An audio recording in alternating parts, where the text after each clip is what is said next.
मंडळी, सकाळी एका एसटी कर्मचाऱ्याचा फोन आला। म्हणाले, तुमच्याशी बोलायचंय, थोडा वेळ आहे का?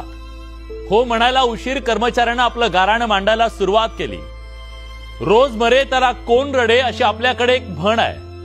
आमचंही तसंच झालंय। एसटी कर्मचाऱ्यांचा पगार कधी होईल, किती होईल, कसा होईल, होईल की नाही याचा काही नेम नाही। कारण तो पगार कधी उशिरा, कधी अर्धा, तर कधी महिने होतच नाही। लॉटरी लागल्यावर आनंद व्हावा तसा वेळेवर पगार झाल्यावर आम्हा कर्मचाऱ्यांना आनंद होतोच आहे। टक्केवारी एसटी महामंडळामध्ये काही नवीन नाही, पण यावेळी ही टक्केवारी पगारात सुद्धा घुसली आहे। एसटी कर्मचाऱ्यांचा पगार या महिन्यात 56% झाला।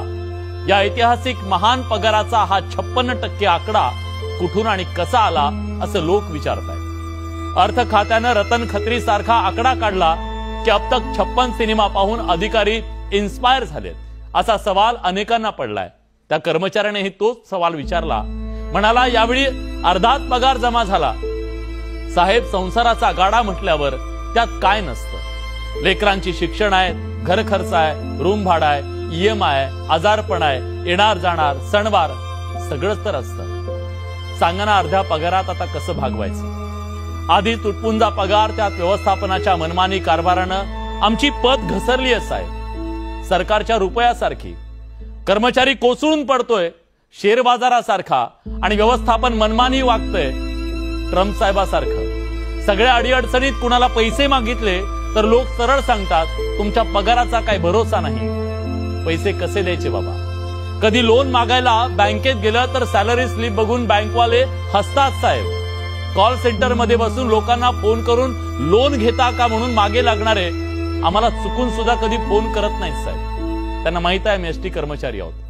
बाहेर 42 डिग्री तापमान आहे, तुमच्या एसीच्या गाडीत जाणवत नसेल कदाचित, नुसत्या भीतीनं तुम्ही काचही खाली करत नसाल कदाचित, पण 42 डिग्रीनं तापलेला एसटीचा पत्रा अंगाची साल्टी काढतो। इतकी उन्हाळी लागते की बाथरूम आल्यावर मरण आलं असं वाटतं साहेब। वाहक चालक एसटीचा कणा आहे ना, तो राब राबतो ना, कामात कसूरही नाही ना, मग त्याला उपाशी का ठेवलं जातंय? त्याला भिकारी का बनवलं जातंय? एकदा विचारा ना साहेब सरकारला। त्या कर्मचाऱ्यानं कॉल ठेवला, त्याची व्यथा आणि कथा मला, महाराष्ट्राला नवीन आहे। शापित वाटावेत असं जगतायत कितीतरी वर्ष ही माणसं, एका आशेवर कधीतरी काहीतरी बदलेल म्हणून। चर्चेच्या या सगळ्या घोराळातून त्याच्यापर्यंत काय पोहोचेल की नाही माहित नाही, पण किमान त्याचा आवाज तरी पोहोचावा म्हणून